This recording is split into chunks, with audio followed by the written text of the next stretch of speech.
আসসালামু আলাইকুম। শুরু করছি মহান আল্লাহর নামে। কেমন আছেন সবাই? বিসিএস অ্যাসিওরেন্স প্রিলিমিনারি মডেলটা শেষ করার মিশনে নেমেছি, আশা রাখি আপনারা সাথে থাকবেন। আজকে হচ্ছে বাংলা মডেল 8।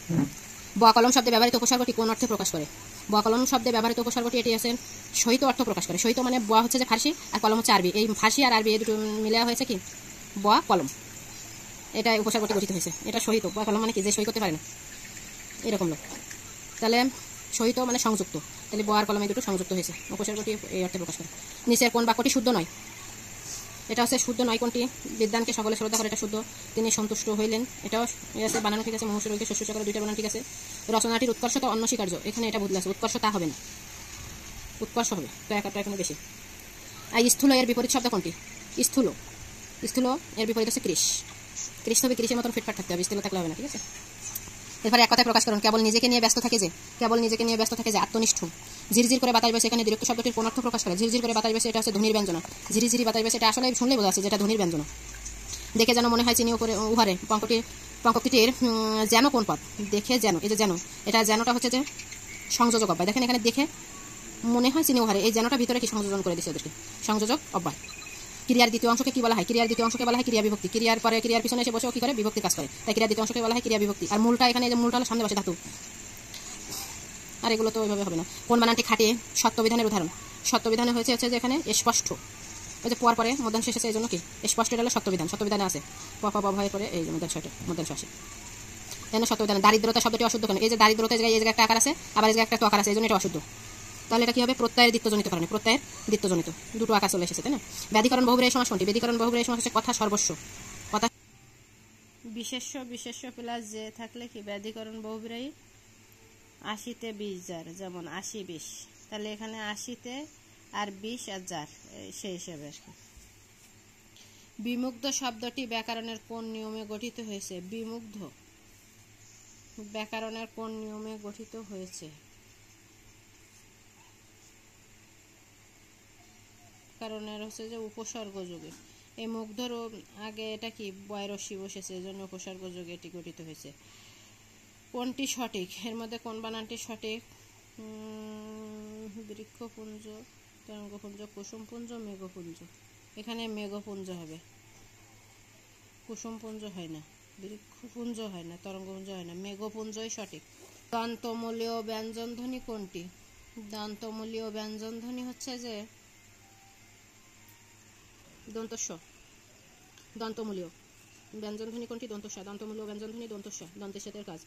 কর্মবাচ্যে কর্তার কোন বিভক্তি হয়? কর্মবাচ্যে কর্তার হচ্ছে যে তৃতীয় বিভক্তি হয়। এটা সবসময় কর্মবাচ্যে কর্তা তৃতীয় বিভক্তি মুখস্থ করে ফেলেন। কর্মবাচ্যে কর্তার কোন বিভক্তি হয়? তৃতীয়া। কর্মবাচ্যে কর্তার কোন বিভক্তি হয়? তৃতীয়া। কর্ম ও ভাববাচ্য ধাতুর পরে কোন প্রত্যয় হয়? কর্ম ও ভাববাচ্য ধাতুর পরে তব্য এবং অনিয়। কর্ম ও ভাববাচ্য ধাতুর পরে কোন প্রত্যয় হয়? তব্য এবং অনিয়। কর্ম ও ভাববাচ্য ধাতুর পরে কোন প্রত্যয় হয়? তব্য ও অনিয়। আমরা জানি, আমরা 9-10 বইতে পড়েছি না, যে বিশেষ নিয়মে তব্য এবং অনিয় প্রত্যয় কর্ম ও ভাববাচ্য ধাতুর পরে তব্য আর অনিয় প্রত্যয় হয়। যেমন হচ্ছে তব্য যদি ক্রি প্লাস তব্য, ধাতু চিহ্ন দিয়ে ক্রি প্লাস তব্য কর্তব্য, তারপরে ধাতু চিহ্ন দিয়ে দা প্লাস তব্য দাতব্য, তারপরে হচ্ছে যে পট প্লাস তব্য পঠিতব্য।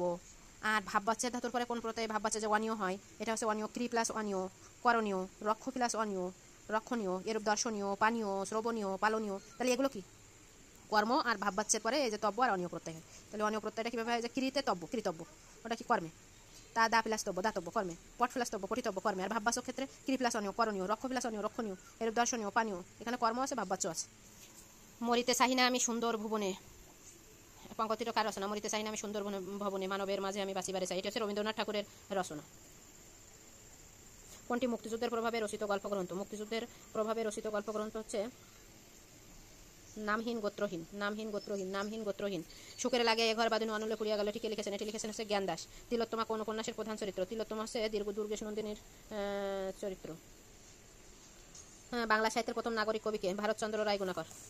বাংলাদেশ স্বপ্ন দেখে কাব্যগ্রন্থটির রচয়িতাকে? বাংলাদেশ স্বপ্ন দেখে শামসুর রহমান।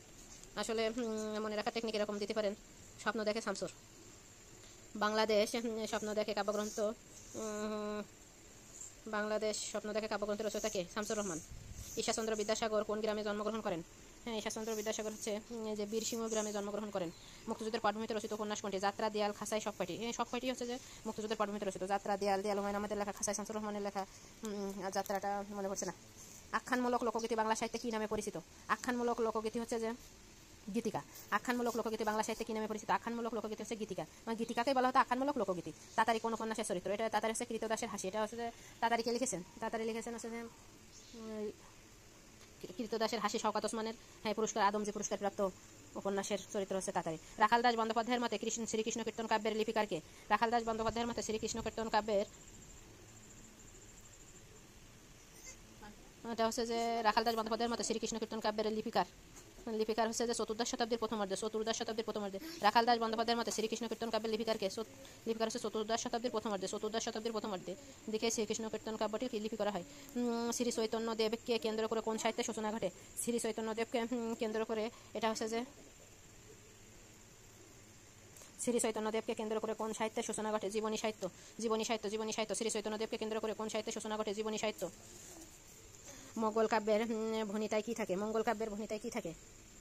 কবির নিজের কথা থাকে। মঙ্গল কাব্যের ভণিতায় কি থাকে? থাকে হচ্ছে কবির নিজের কথা। আহসান হাবিবের কোন গ্রন্থটি থেকে চলচ্চিত্র নির্মাণ করা হয়েছে? আহসান হাবিবের হচ্ছে যে কোন গ্রন্থটি থেকে চলচ্চিত্র নির্মাণ করা হয়েছে? কবির নিজের কথা। না, এটা না। আহসান হাবিবের কোন গ্রন্থ থেকে চলচ্চিত্র নির্মাণ করা হয়েছে? রানীখালের সাঁকো। আহসান হাবিবের কোন গ্রন্থ থেকে চলচ্চিত্র নির্মাণ করা হয়েছে? রানীখালের সাঁকো। আহসান হাবিবের কোন গ্রন্থ থেকে চলচ্চিত্র নির্মাণ করা হয়েছে? রানীখালের সাঁকো। জহির রায়হানের আর কতদিন উপন্যাসের প্রেক্ষাপট কি?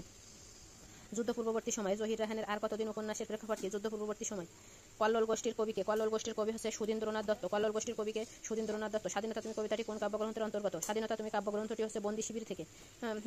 চারু চরিত্রটি রবীন্দ্রনাথের যে গল্পে পাওয়া যায়। চারু চরিত্রটি হচ্ছে যে নষ্টনীড়, রবীন্দ্রনাথ ঠাকুরের লেখা এই নষ্টনীড়। আহসান হাবিবের প্রথম প্রকাশিত কাব্যগ্রন্থটি কোনটি? আহসান হাবিবের প্রথম প্রকাশিত কাব্যগ্রন্থ হচ্ছে রাত্রি শেষ। মানে প্রথম কাব্যগ্রন্থটা লিখতে লিখতে আহসান হাবিবের রাত্রিটা শেষ হয়ে গেছিল, এই জন্য ওই নাম দিয়েছে ওই কাব্যগ্রন্থের রাত্রি শেষ। হাই বুদ্ধিহীন মানব হৃদয় ভ্রান্তি কিছুতেই ঘোষে না, উক্তিটি কার? হাই বুদ্ধিহীন মানব হৃদয় ভ্রান্তি কিছুতেই ঘোষে না, এটি হচ্ছে রবীন্দ্রনাথ ঠাকুরের উক্তি। হাই বুদ্ধিহীন মানব হৃদয় ভ্রান্তি কিছুতেই ঘোষে না, এটি হচ্ছে রবীন্দ্রনাথ ঠাকুরের লেখা। এই যে স্বাধীনতা তুমি কবিতাটি কোন কাব্যগ্রন্থের অন্তর্গত? হচ্ছে বন্দি শিবির থেকে। কবি আছে বন্দি শিবির থেকে।